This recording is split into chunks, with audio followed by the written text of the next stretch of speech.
Hey everybody, this is Pastor Jeff.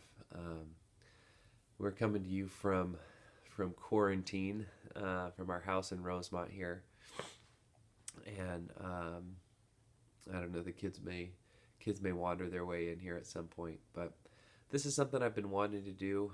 I just wanted to take a chance, this opportunity to kind of connect and find ways um, to share with you. I know this is a scary time for a lot of us. It's just in general kind of a difficult time for most of us. Um, but I wanted to maybe open up the scriptures a little bit with you while we're here. Um, Maybe provide a couple videos. It'd be a couple minutes long each day, reflecting on the text of the day and hopefully helping us kind of process what it is that we're all going through. The psalm today is Psalm 78, verses 1 to 39, and I know that sounds long, but it's only half the psalm. The whole thing's 72 verses long, um, and so if you get a chance to read it, it would be good. But I think what you'll notice as you do is that it's this psalm that really tells the story of Israel. Oftentimes, the psalms are telling the story of the writer's interactions with God or with their enemies or whatever it is. But this is the story of God's interaction with Israel. And a couple things jump out to me there. The first is that they find that that's a story worth telling. Um, it's worth telling the story of what happens in their life, of what God has done for them, through them, of how they've responded to those things. It's worth reminding people of the way that they've acted because our actions matter. What we do on this earth matters. The choices that we make and the actions that we take are important. Um, and we know ultimately that God's what God does is the ultimate truth. But the more our actions line up with what God is doing in this world, the better off we are. The more eternal life we're living. Um, and so, in this psalm, a couple things kind of jumped out. Um, in this psalm, a couple things jump out. The first is that our actions really matter. The things that we do are important. Israel takes the time to remember them, to think about them, to reflect on them, um, and and to really share them and to try to pass them down from generation to generation so that there would be this process of learning from what's come in the past. Some of the panic that I think that we're experiencing right now is that people don't have a sense of history. People don't have a sense of what it is to live through difficulty. And so 2 weeks or 3 weeks or a month of hard times just seems impossible for people because we don't have a sense of what it was like for parents and grandparents and great grandparents to live through months and months of difficulty, to live through wars, to live through famines, to live through those things. We've sort of collapsed all of reality into our own experience of reality. Um, and the more we can have this kind of deep sense that we're a part of a people who have survived, who have made it. We're here because the people before us made it through.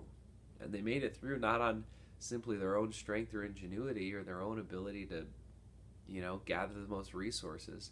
But they made it through on their ability to trust, to be faithful, and to do the right thing in hard times.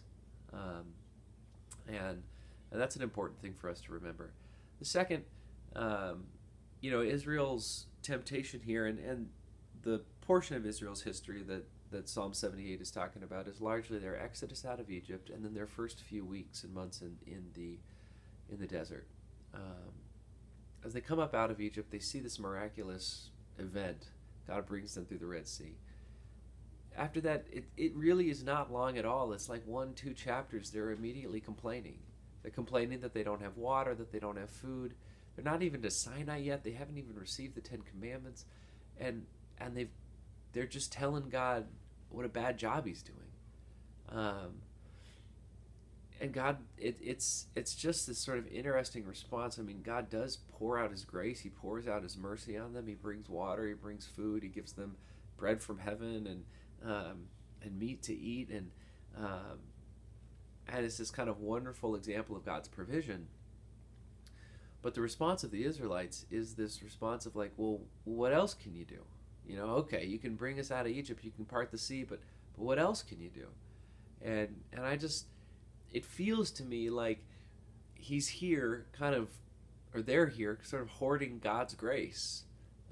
That they want to take and hold as much of it as they can, and they're going to get as much of it as they can. If there's not enough for other people, then so what?